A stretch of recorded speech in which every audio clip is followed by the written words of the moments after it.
Margaret Nduta, a 37-year-old Kenyan woman, was arrested in July 2023 at Ho Chi Minh City Airport in Vietnam for drug trafficking. She was found with over 2 kilograms of cocaine concealed in a modified suitcase. Despite her claims of innocence, she was tried and sentenced to death on March 6, 2025. Her case has sparked widespread debate in Kenya and beyond, with some viewing her as a victim of deception, while others argue that she knowingly participated in drug smuggling. Vietnamese authorities intercepted Nduta upon her arrival from Ethiopia. A routine security check revealed the hidden drugs, leading to her immediate arrest. She was taken into custody for questioning, where she maintained that she had no knowledge of the illicit contents in her luggage. She claimed that a man named John in Kenya had given her the suitcase and paid her to deliver it to a contact in Laos. However, authorities were unconvinced by her defense. Vietnam has some of the strictest drug laws in the world. Possession or trafficking of more than 600 grams of heroin or cocaine carries a mandatory death sentence. Foreigners are not exempt from these harsh penalties, and there have been numerous cases where international drug traffickers have faced execution in the country. During her trial, Vietnamese prosecutors presented forensic evidence confirming that the suitcase contained cocaine. They argued that Nduta was fully aware of what she was carrying and that her claims of ignorance were a common excuse used by drug couriers. The prosecution insisted that she had willingly taken part in the trafficking operation. Her defense team attempted to argue that she had been tricked into smuggling the drugs. They pointed out that international drug syndicates often use unsuspecting individuals as mules, exploiting their financial difficulties. However, the court was not convinced, leading to her conviction. On March 6, 2025, the Vietnamese court sentenced Margaret Nduta to death by lethal injection. The verdict sent shockwaves through Kenya, where her family and friends expressed devastation over the ruling. Many Kenyans took to social media to debate the case, with opinions divided on whether she was a victim or a criminal. Cases similar to Nduta's have been reported before. Several other Kenyans have been arrested in Asian countries for drug trafficking, with some facing long prison sentences and others receiving the death penalty. These incidents highlight the dangers of getting involved in drug smuggling, whether knowingly or unknowingly. Nduta's family has maintained her innocence from the beginning. They insist that she was an unsuspecting victim of a sophisticated drug trafficking network. They have pleaded with the Kenyan government to intervene and do everything possible to save her life. Her arrest and conviction have brought attention to the issue of Kenyans being recruited into international drug trafficking. Many young people, particularly those struggling financially, are lured by the promise of quick money. However, they often end up facing severe consequences when caught. Cases similar to Nduta's have been reported before. Several other Kenyans have been arrested in Asian countries for drug trafficking, with some facing long prison sentences and others receiving the death penalty. These incidents highlight the dangers of getting involved in drug smuggling, whether knowingly or unknowingly. Vietnamese authorities have repeatedly warned foreign travelers about the country's zero-tolerance policy on drugs. Strict border controls and severe punishments are intended to deter drug traffickers from using Vietnam as a transit route. Despite international pressure, Vietnam has rarely granted clemency in drug-related cases.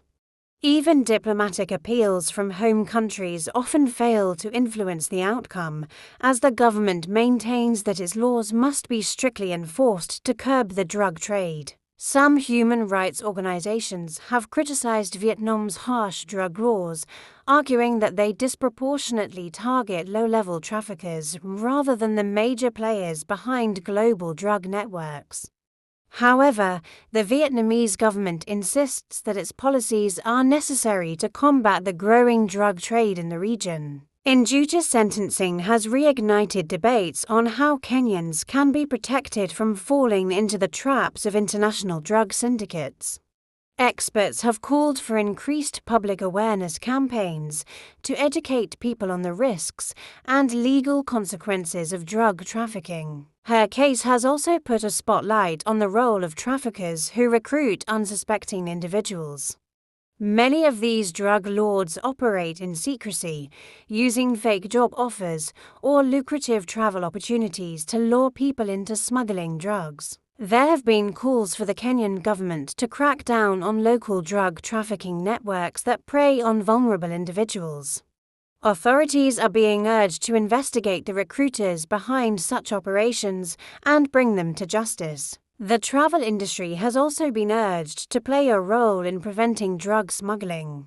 Airlines and travel agencies are being encouraged to educate passengers on the dangers of carrying unknown luggage, especially when traveling to countries with strict drug laws. Margaret Nduta's case serves as a warning to other Kenyans about the dangers of drug trafficking. Whether she was a willing participant or a victim of deception, her story highlights the severe consequences of being caught with illegal substances in foreign countries. For many Kenyans, her story is a painful reminder of the risks associated with trusting strangers or taking on suspicious travel deals. Many have called for increased vigilance when accepting packages. Her case has sparked discussions on whether the Kenyan government should do more to assist its citizens facing legal trouble abroad. Some believe that the government should negotiate prisoner transfers to allow Kenyan convicts to serve their sentences in their home country. Others argue that individuals must take full responsibility for their actions and avoid engaging in illegal activities. They believe that the harsh penalties in countries like Vietnam serve as a necessary deterrent against drug-related crimes. The issue of Kenyans being caught in drug-related offences abroad is not new. Many cases have been reported in China, Thailand, and the Middle East, where drug laws are just as strict as Vietnam's. While some individuals knowingly engage in drug trafficking, others fall victim to deception.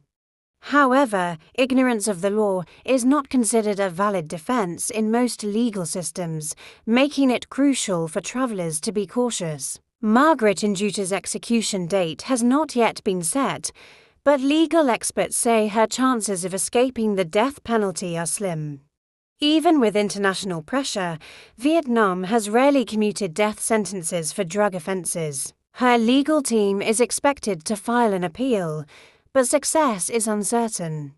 Appeals in Vietnam's legal system often take years, and most are unsuccessful, especially in drug-related cases. The Kenyan public remains divided on the issue. While some sympathize with Nduta, others argue that the law must take its course. They believe that drug trafficking has devastating consequences and should not be taken lightly. Her case has also exposed gaps in Kenya's ability to protect its citizens abroad. Some have criticized the government for not doing enough to prevent young people from being recruited into drug smuggling networks. The Kenyan government has since advised its citizens to be extremely cautious when traveling abroad. They have urged travelers to double-check their luggage and avoid carrying packages for strangers, no matter how trustworthy they may seem. Human rights groups in Kenya have called for better legal support for Kenyans arrested overseas.